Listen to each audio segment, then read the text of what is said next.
Hello guys and welcome to my chapter review for chapter 275 of Tokyo Revengers. And the title for chapter 275 is called Cold-Hearted. And the title of this chapter refers to the true nature of Mikey's dark impulses, because in this chapter we will get to see Mikey's dark impulses being fully released. And this also means that we will get to witness the true power of Mikey's dark impulses. In this chapter we will see Takemichi fight against Mikey's curse, and we will get to see the climax of their battle. But before I get into this video guys, please like, comment, and subscribe if you want to see more Tokyo Revengers videos. Anyway guys, in the last chapter Takemichi challenged Mikey's dark impulses, and he declared that he would save Mikey from the curse. Takemichi saw how painful it was for Mikey to hold back the curse, so Takemichi told Mikey to completely let out his dark impulses, and he tells Mikey that he doesn't have to hold back anymore. Mikey tries to warn Takemichi that he does not care what happens to him, however Takemichi insists that Mikey should let out his dark impulses. And at the end of the last chapter we see that Mikey started to release his dark impulses. At the start of the chapter, Mikey is relieved that he can finally let out the curse, and Mikey thinks to himself that he doesn't have to worry anymore. And he thinks to himself that he will give in to the curse, and this means that he will let the curse take control of his body. We see that the curse is slowly taking over Mikey's body, and then we see that Mikey lost consciousness, and the curse was able to take complete control of his body. When the curse took control of Mikey, the curse started laughing in a maniacal fashion, and he had an evil grin on his face. The curse looks like he is having fun controlling Mikey's body, and we know that the curse will try to destroy everything around Mikey. The curse is staring at Takemichi, and the curse has a creepy smile on his face. In this last chapter, Sanzu left his katana on the floor, and now we see that Mikey decided to grab Sanzu's katana, and then he started charging at Takemichi. And the curse was actually able to slash Takemichi across the face, and the curse is trying to kill Takemichi with the katana. The curse seems to love violence, and it looks like the curse is deriving pleasure from attacking Takemichi, and we can see that the curse enjoys hurting Mikey's loved ones. South said that his dark impulses made him love violence, and it seems Mikey's dark impulses love violence too. All of the Toman members are watching the battle, and Pa Chin thinks that this battle is pointless, because they have no idea how to defeat the curse. The curse is attacking Takemichi, and the curse was able to slash Takemichi, and now Takemichi has a giant cut on his right arm. And after injuring Takemichi, the curse started cackling again, and he has a demonic smirk on his face. In this chapter we learn a lot more about the curse's personality, and the curse has a completely different personality than Mikey. The curse is a malevolent entity, and we can tell that the curse enjoys causing violence and destruction. The reason why we know this is because whenever Mikey attacks Takemichi, we always see that the curse starts laughing and smiling. From these facial expressions, we can tell that the curse enjoys causing bloodshed and suffering. And we can also see that the curse has fun while fighting. More evidence to support this is that the curse also started smiling after stabbing Takemichi through the chest, and this scene shows that the curse enjoys murdering Mikey's loved ones. Sanzu also explained that the purpose of the curse is to kill all of Mikey's loved ones, and the curse even killed Shinichiro, Baji, Emma, and Draken. Takemichi tried to counterattack the curse, however the curse was easily able to dodge his punch. The giant cut on Takemichi's arm is bleeding profusely, and we see that he is in a lot of pain. Sanzu is also watching the battle, and we see that Sanzu is extremely worried about Takemichi, because he sees that Mikey's curse is too powerful for him to handle. Sanzu tries to tell Takemichi that the curse is impossible to erase, and it is impossible to separate the curse from Mikey.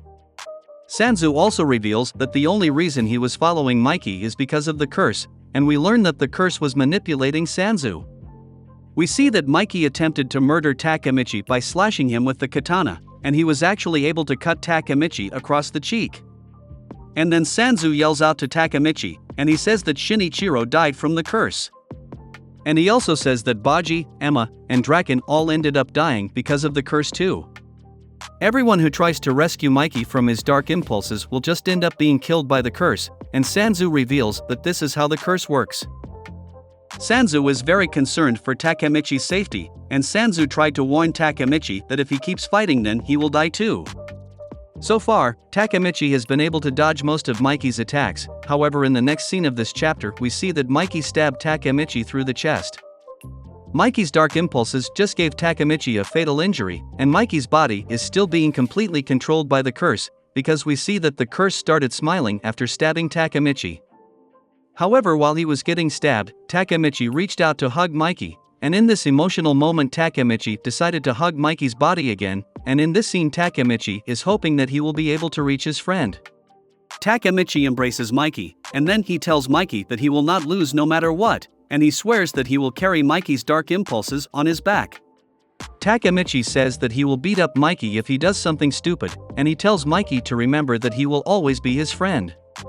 When Mikey hears Takemichi say the word friend, his dark impulses suddenly subsided, and Mikey was able to regain control of his body.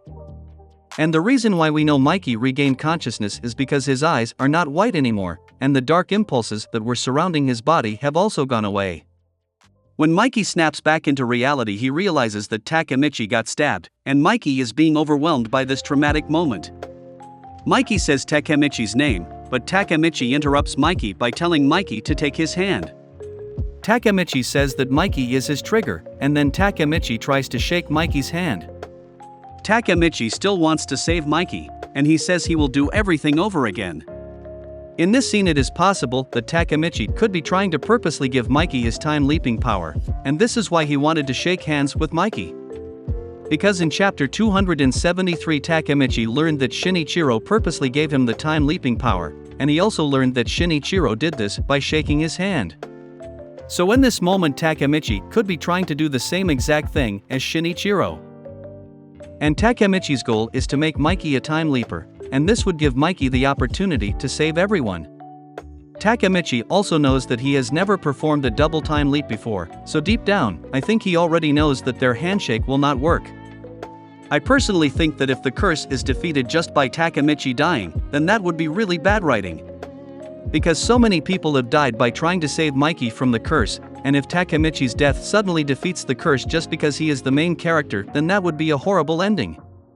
Anyway guys, in the current timeline Mikey just realized that Takemichi was dying, and he became extremely shocked, and Mikey was very worried for Takemichi.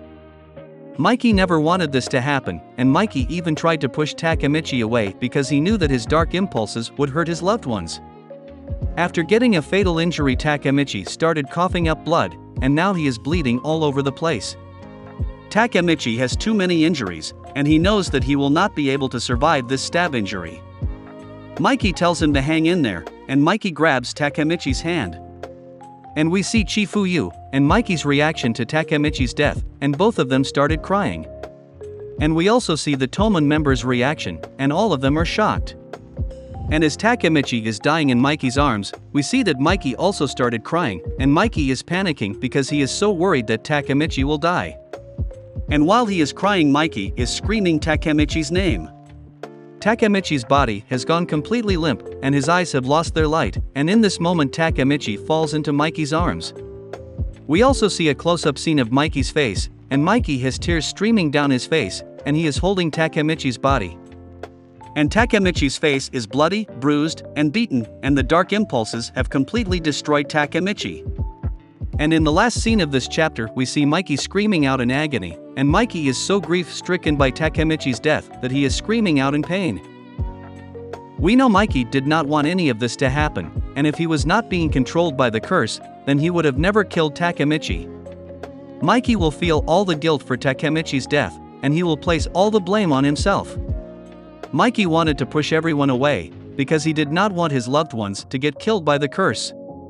But now Mikey's worst fear has become a reality, and we see Mikey breaking down into tears while Takemichi dies in his arms. In the background we also see the Toman members' reaction to his death, and we see that all of them are crying. And as Takemichi is dying in Mikey's arms, we see that Mikey is breaking down into tears, and Mikey is panicking because he is so worried that Takemichi will die. And in the last scene of this chapter we see Mikey screaming into the air. Just like how Mikey died in Takemichi's arms during the Black Dragon's arc, now Takemichi died in Mikey's arms in the exact same way. And Mikey is screaming in the exact same way that Takemichi screamed during the Black Dragon's arc. This parallel also could indicate that Mikey will go back in time after he gets Takemichi's time leaping powers, and it could foreshadow that Mikey will go back in time in order to save Takemichi. Chifuyu still cannot believe that Takemichi died, and this is the second time that Shifuyu has had to see his best friend get murdered right before his eyes. Shifuyu and Takemichi have been through so much together, and they have been partners for such a long time. Shifuyu has had such a strong loyalty to Takemichi, and he has had his back for so long. And in this scene Shifuyu realizes that his closest friend is dead, and we can see the pain in his eyes as he is breaking down into tears. Tokyo Revengers only has 3 chapters left, and in the next 3 chapters we will witness the conclusion of the story, and we will find out Takemichi's fate. Anyway guys, that was it for my chapter review of chapter 275 of Tokyo Revengers. Also let me know what you guys think of the chapter in the comments below. And like, comment and subscribe if you want to see more videos like this one, and thank you for watching.